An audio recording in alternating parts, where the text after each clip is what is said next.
Hi friends, இன்றைக்கி நம்ம பார்க்க போகிறது ஒரு முகலாய டெசர்ட்டுங்க. ஹைதராபாத்லேயே ரொம்ப ஃபேமஸான ஷாஹி துக்லான்னு ரெசிட்டுங்க. இது எப்படி பண்ணலாங்கிறத பார்க்கலாம். இது ரொம்ப டேஸ்ட்டாக இருக்குங்க. எல்லாருக்கும் ரொம்ப பிடிச்ச ரெசிபிங்க. ஈஸியாக பண்ணிடலாம். எப்படி பண்ணலான்னு இப்போ சொல்கிறேங்க. ஃபஸ்ட்டு 1 லிட்டர் பால் எடுத்து இந்த மாதிரி காய்ச்சிக்கோங்க.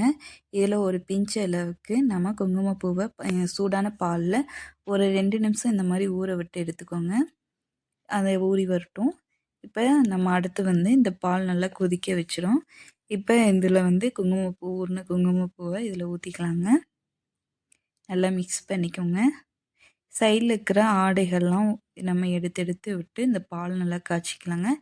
இப்போ இதுக்கு தேவையான நட்ஸ் எல்லாம் சேர்த்துக்கலாங்க. நான் வந்து பாதாம், பிஸ்தா, முந்திரி 3 சேர்த்துருக்கேங்க.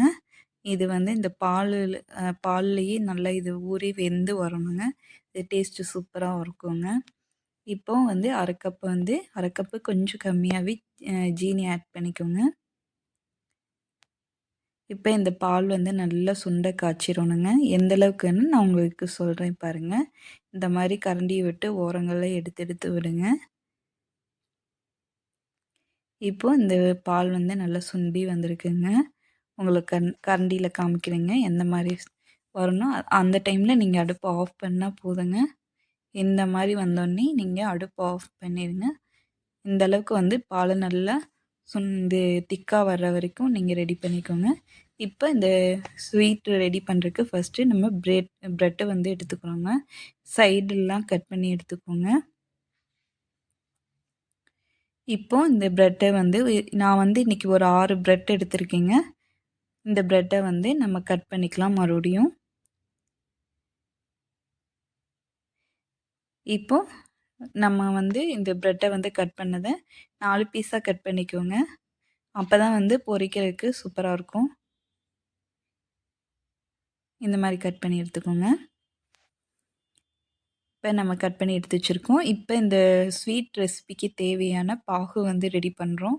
அதுக்கு ஃபஸ்ட்டு ஒரு பாத்திரத்தில் தண்ணி ஊற்றிக்கிறோம். அது காயட்டும். இப்போ இன்னொரு பாத்திரத்தில் நம்ம சூடான எண்ணெயில் இந்த ப்ரெட்டெல்லாம் வந்து பொரிச்சு எடுக்கிறோங்க. இந்த மாதிரி பரட்டி விட்டுக்குங்க. அப்போ தான் வந்து இந்த ப்ரெட்டு வந்து நல்லா ரொம்ப தீ வந்து ரொம்ப கம்மியாக விட வேணாம். நீங்கள் ஓரளவுக்கு மீடியம் ஃப்ளேம் கொஞ்சம் அதிகமாக வச்சுக்கோங்க. அதாவது எண்ணெய் சூடாக இருந்தால் தான் வந்து எண்ணெய் குடிக்காது ப்ரெட்டு. போட்ட உடனே இந்த மாதிரி பரட்டிட்ட உடனே எடுத்துக்கோங்க. இல்லைன்னா கலர் ரொம்ப வந்துடும். இந்த மாதிரி வந்தோடனே நீங்கள் லைட்டாக செவந்தோடனே எடுத்துருங்க. இப்போ நம்ம இதெல்லாம் எடுத்துடலாம். இந்தளவுக்கு எடுத்துக்கோங்க. கரெக்டாக இருக்கும். இது ஒரு பாத்திரத்தில் இருக்கட்டும். தனியாக எடுத்து வச்சுக்கலாங்க. பூரா ப்ரெட்டையும் பொரித்து எடுத்துக்குவோம் ஃபஸ்ட்டு.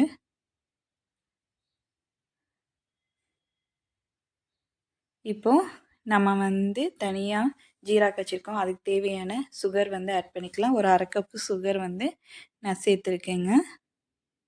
இப்போ இது நல்லா பாகு வரட்டும். ரொம்ப பாவு பதம் காய்ச்சணும்லாம் இல்லைங்க. சுகர் சிரப்பு வந்து நல்லா சுகர் கரைஞ்சி வந்தாலே போதும். அந்தளவுக்கு காய்ச்சினா போதும். இப்போ கரைஞ்சிருச்சு. இது கூட வந்து ஏலக்காய் தூள் சேர்த்துக்கேங்க. இடித்து சேர்த்துருக்கேன். இதை ஒரு கலக்கி இப்போ சுகர் வந்து ரெடி ஆயிடுச்சுங்க. Sugar syrup. அடுப்பு ஆஃப் பண்ணிக்கலாங்க. போதும். இப்போ இதில் வந்து நம்ம பொரிச்சு வச்சுருக்க ப்ரெட்டை வந்து போட்டோன்னே எடுத்துடணுங்க. இல்லை அப்படின்னா ரொம்ப கரைஞ்சி ஒரு மாதிரி ஆயிரும். அது இந்த கிறிஸ்பினஸ் வந்து கிடைக்கும். அப்போ தான் சுகரில் போட்டு நம்ம உடனே எடுத்துட்டோம். எடுத்து இந்த மாதிரி பிளேட்டில் வச்சுங்க. இப்போ நம்ம ரெடி பண்ணி வச்சுருக்கோம் பாருங்கள் ரபடி. அதை எடுத்து இதில் மேலே ஊற்றிக்கலாங்க.